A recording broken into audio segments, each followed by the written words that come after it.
নমস্কার দর্শক, সংবাদ আবির্ভাবের এবং আবির্ভাব নিউজে আপনাদের সকলকে স্বাগত। আমি বিশ্বজিৎ পাল আপনাদের সাথে একটি বিশেষ সংবাদ নিয়ে পরিবেশন করব, যে সংবাদটা কিন্তু এই মুহূর্তে গুরুত্বপূর্ণ। কারণ এর আগেও আমরা বারবার করে বলেছি, রাজ্যে কিন্তু একটা অশান্তির পরিবেশ তৈরি হয়েছে, অশান্তির পরিবেশ চলছে। আমরা গতকাল দেখিয়েছিলাম বিভিন্ন জায়গার ঘটনা, যেখানে মেমারির ঘটনা দেখিয়েছিলাম। আজও কিন্তু মেমারিতে সেই একই আনন্দময় রায় এবং কল্যাণময় রায়ের বাড়ির সামনে কিন্তু জঞ্জাল ফেলে রাখা হয়েছে, তাদের ওপর হামলা হয়েছে। এই যে বারবার করে হামলা, এই হামলা কখনোই কিন্তু কাম্য নয়। আমরা যে ঘটনাটা আপনাদের সামনে তুলে ধরতে চাইছি সেটা হচ্ছে শুভেন্দু অধিকারীর আত্মসহায়ক চন্দ্রনাথ রথের খুনের তদন্তে নয়া তথ্য পেল পুলিশ। নতুন তথ্য পুলিশের কাছে এসছে, যেটা কিন্তু এই মুহূর্তে সবচেয়ে গুরুত্বপূর্ণ বিষয়। চন্দ্রনাথ রথ হচ্ছে শুভেন্দু অধিকারীর আত্মসহায়ক। তাকে খুন করা হয়েছিল, আপনারা সকলেই জানেন, এবং সেই খুনের ঘটনায় রাজ্য কিন্তু উত্তাল। প্রত্যেকে কিন্তু বিভিন্ন ধরনের মন্তব্য করছেন। আজকে প্রায় 3 দিন হতে চলল, কেন খুনিদেরকে ধরা গেল না, এই প্রশ্নও কিন্তু উঠছে। কিন্তু আমরা বিষয়টা যেভাবে দেখছি, তাতে কিন্তু পুলিশ যে সূত্র পেয়েছে, সেই সূত্রটাও আপনাদের জানিয়ে রাখি যে পুলিশ কি পেয়েছে। বলা হচ্ছে চন্দ্রনাথ রথের খুনের তদন্তে নতুন তথ্য এসেছে পুলিশের হাতে। যে গাড়িটি খুনে ব্যবহার করা হয়েছিল সেটি ঝাড়খণ্ড থেকে নিয়ে আসা হয়েছিল বলে প্রাথমিকভাবে তদন্তকারীরা মনে করছেন। ওই গাড়ি থেকে অনলাইনে টাকা পাঠানো হয়েছিল। বালি টোল প্লাজার সেই টাকা দেওয়া হয়, বালি টোল প্লাজায় সেই টাকাকে হাত বদল করা হয়, মানে দেওয়া হয়। সেই সূত্র ধরে অভিযুক্তদের খোঁজ চলছে। তবে এখনো পর্যন্ত পুলিশ কাউকে গ্রেপ্তার করতে পারেনি, এবং এটা নিয়েই কিন্তু প্রশ্ন উঠছে যে এত কেন সময় লাগছে। যেখানে সিট, রাজ্যে সিট তদন্তকারী একটা সিটের দল, তদন্তকারী দল মানে নির্বাচিত করা হয়েছে। এসটিএফ আছে, রাজ্য পুলিশের গোয়েন্দা বিভাগ আছে, সিআইডির আধিকারিকেরাও আছেন। এতগুলো টিম কিন্তু কাজ করছে, এবং বলা হচ্ছে যে খুব শিগগিরই শুভেন্দু অধিকারীর আত্মসহায়ককে কিন্তু গ্রেপ্তার করবে। শুভেন্দু অধিকারী আত্মসহায়কের যে খুন, চন্দ্রনাথ রথের যে খুন, যারা করেছে এই খুন, সেই খুনের কিন্তু কিনারা হবে। এখন এই যে তদন্তের অগ্রগতি, এই তদন্তের অগ্রগতি নিয়ে কিন্তু অনেকে প্রশ্ন তুলছেন। কিন্তু আমরা পুরো বিষয়টা যদি একটু দেখি ভালো করে, তাহলে বুঝবো যে দেখুন, শুভেন্দু অধিকারী গতকাল মুখ্যমন্ত্রী হয়েছেন। এই মুখ্যমন্ত্রী হবার পর তিনি চার্জ গঠন করেছেন, নিয়েছেন। তার হাতে এসছে পুরো রাজ্যের ক্ষমতা। এইবারে সমস্ত দপ্তরকে দেখে শুনে বিচার করে কাজে ঠিকঠাক করে প্রয়োগ করা, সেই প্রয়োগের ক্ষেত্রে কিন্তু একটু সময় সাপেক্ষ ব্যাপার। তাকে বুঝতে হবে কোন কোন ডিপার্টমেন্ট কোন কোন কাজগুলো করে, তাকে জানতে হবে, তাকে আমলাদের পরামর্শ নিতে হবে। কোন আমলারা তৃণমূল কংগ্রেসের সাথে এখনো পর্যন্ত নামাখারামি করছে না, তাদের নুন খেয়েছে এতদিন, তাই তাদের গুণ গেয়ে তাদের হয়ে কাজ করছে সেই মমতা ব্যানার্জি এবং তার ভাইপো অভিষেক ব্যানার্জি হয়ে, তাদেরকে খুঁজে বের করতে হবে। তাই এটা একটা কিন্তু সময় সাপেক্ষ ব্যাপার, একেবারে চটজলদি এটা কিন্তু সম্ভব নয়। কারণ পুলিশ যারা তদন্ত করছে তারা তাদের মতন করে করছে, এবং সেই তদন্তকারী অফিসারদের মধ্যে যে এমন কোনো অফিসার নেই যারা তৃণমূল কংগ্রেসের নামাখারামি করবে না, যারা তৃণমূল কংগ্রেসের এখনো পর্যন্ত দালালি ভিত্তি করে যাচ্ছে, এটাও তো হতে পারে। আবার ঠিক অন্যদিকে অনেকে বলছেন যে শুভেন্দু অধিকারীর আত্মসহায়ক বারবার করে কেন খুন হচ্ছে। এই নিয়ে 3-3টে খুন হলো, এই খুনের কিনারা কেন হচ্ছে না? এর আগেরগুলোতেও আমরা দেখতে পাচ্ছি যে খুন কিনারা হয়নি, তাহলে এটাতেও কি হবে না?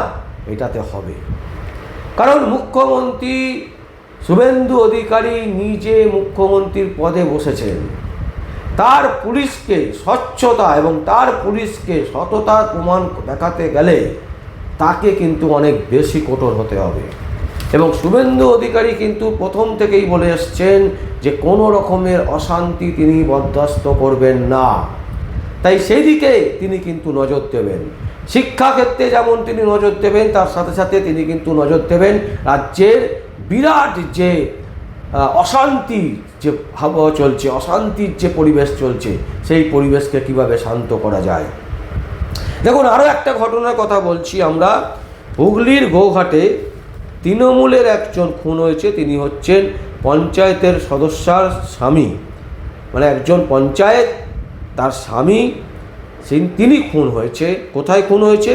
না, হুগলির গোঘাটে মুগুর দিয়ে পিটিয়ে খুন করা হয়েছে। এবং সেই খুনের অভিযোগ তোলা হচ্ছে যে বিজেপি নাকি এই খুনটা করেছে।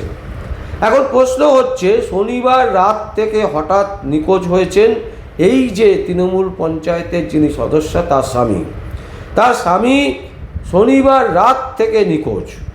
রবিবার সকালে তৃণমূলের পার্টি অফিসের পেছনে উদ্ধার হয় তার দেহ। এবং তার দেহ কোথায় উদ্ধার হয়?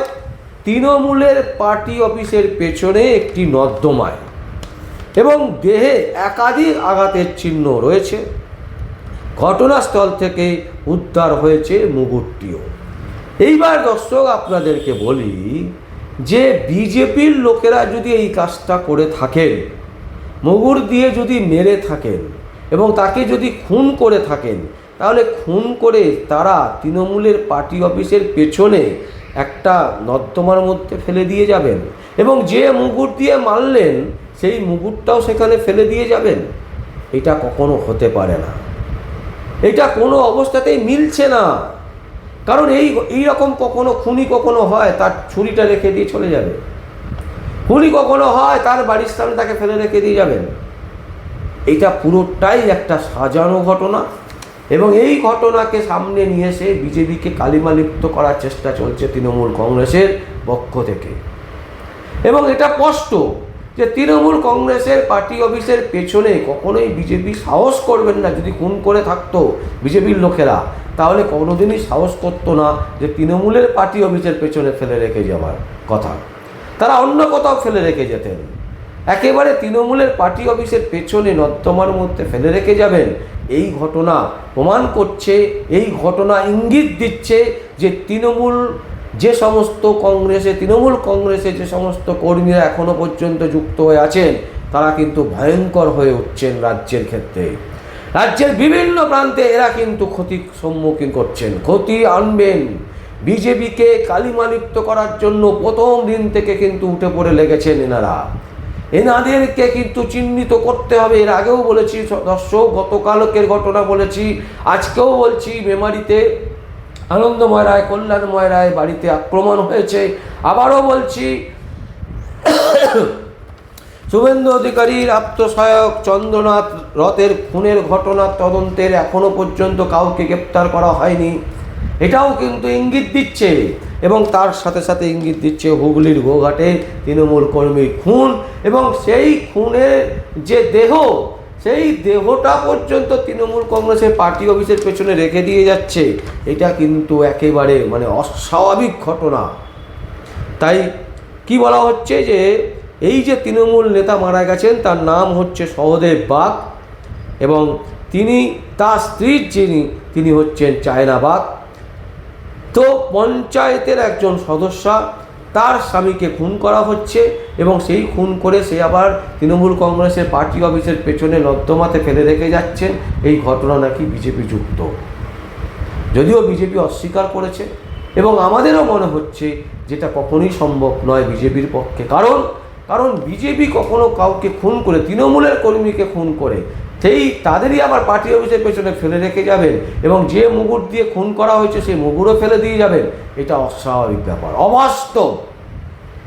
তাই আমরা আবারও শুভেন্দু অধিকারীর কাছে আবেদন করব, রাজ্যের মুখ্যমন্ত্রী তিনি এই মুহূর্তে রাজ্যে যারা মন্ত্রিত্ব পেয়েছেন, যারা নেতৃত্বে আছেন, যে সমস্ত পুলিশ অফিসাররা আছেন, বড় বড় উচ্চপদস্থ পুলিশ কর্তাদেরকে আমরা বলবো বিষয়টা কিন্তু গুরুত্ব দিয়ে দেখুন। রাজ্যের বিভিন্ন প্রান্তে যেভাবে অশান্তি হচ্ছে, সাংবাদিকদেরকে মারা হচ্ছে, সাংবাদিকদের পেটানো হচ্ছে, সাংবাদিকদের বাড়িতে গিয়ে আক্রমণ করা হচ্ছে, যারা বিজেপিপন্থী সাংবাদিক তাদের বাড়িতে গিয়ে আক্রমণ করা হচ্ছে, এই জিনিস অবিলম্বে বন্ধ হওয়া উচিত।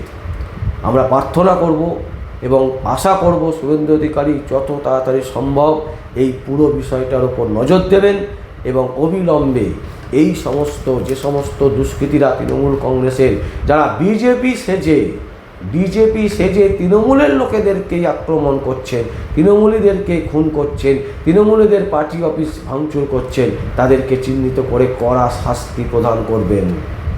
দর্শক, আমরা এই সংবাদ আপনাদের সামনে তুলে ধরলাম। গতকালকেও এই একই ঘটনা দেখিয়েছি, আজকেও দেখাচ্ছি।